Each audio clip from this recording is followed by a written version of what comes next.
জি, আসসালামু আলাইকুম। সবাই কেমন আছেন? আশা করি সবাই ভালো আছেন। আমি আল্লাহর রহমতে অনেক ভালো আছি। গাইস, আজকে যাচ্ছি আমি কুয়াকাটা। আর আজকে আমার যেখান থেকে চাকরি করি সেখানে শুক্রবার দিন বন্ধ থাকে, যার কারণে ভাবলাম যে বিকালে একটু কুয়াকাটা থেকে ঘুরে আসা যায় আর আপনাদেরকে ঘুরিয়ে নিয়ে আসি। আর গাইস, যেটা হলো পটুয়াখালী কলাপাড়া পায়রা বিদ্যুৎ কেন্দ্রে যে এখানে কারেন্ট উৎপাদন হয়। আর গাইস, একদিন আপনাদেরকে দেখাবো এটার ভিতরে যে কত গাড়ি রে বাবা, কারা জানি আইসে, কোনো আবাস টাবাস সম্ভাবনা হবে।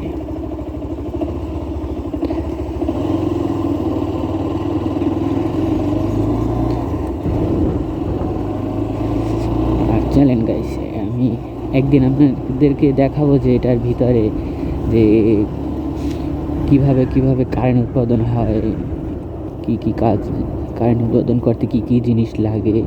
একদিন নতুন কোনো ভিডিওতে আপনাদেরকে দেখাবো।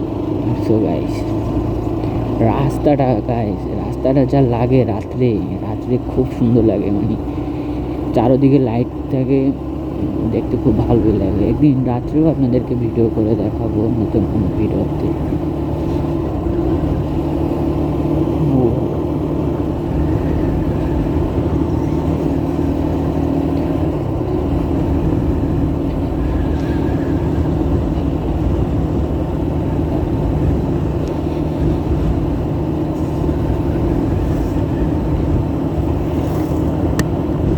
এই যে চাইনিজ, মাথা নষ্ট চাইনিজ, ফোন টিপবো তো ডাইনে আর বামে তাকাইবে না।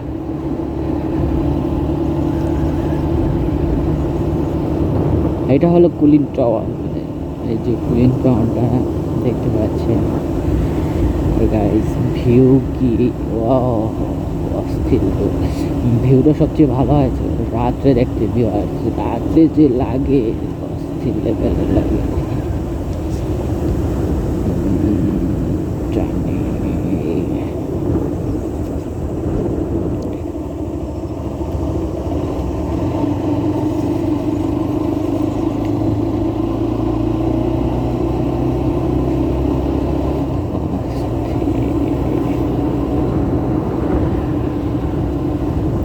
কাশফুল যে হয়েছে কত সুন্দর দেখা যায়, একদিন কাশফুলে আসতে হবে ছবি তুলতে।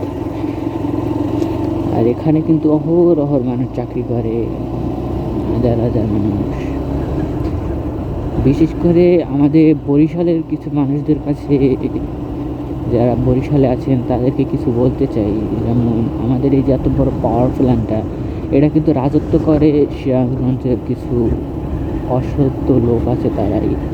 আমি চাই যে আপনারা একটু দেখেন, যেমন আমাদের বরিশালে অনেক লোক আছে যারা এই পাওয়ার প্ল্যান্টে কিন্তু পায় না, কোনো চাকরি পায় না, তারপর নিতে চাচ্ছে না, আর দূর দূরান্ত থেকে এসে এখানে চাকরি করে। কেন আমরা কি শিক্ষিত নয়?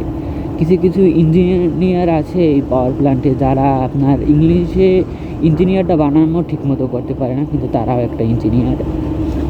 এরকম লোকও এই পাওয়ার প্ল্যান্টে আছে। আর যারা প্রফেশনাল ইঞ্জিনিয়ার, যাদেরকে আপনার গেটের কাছাকাছি চলে গেছি, আচ্ছা চলো চলো চলো,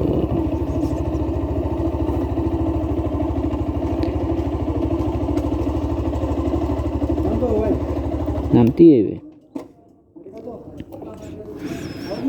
আউট আউট, 117 খুলতেই যাইবে।